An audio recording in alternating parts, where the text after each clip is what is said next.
I got sent out to a fire company that's just outside of my local area to check out some rooftop units that's on the roof. It's two of them.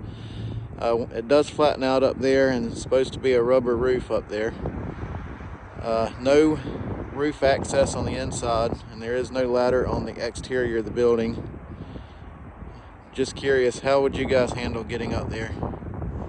Make some comments and let me know.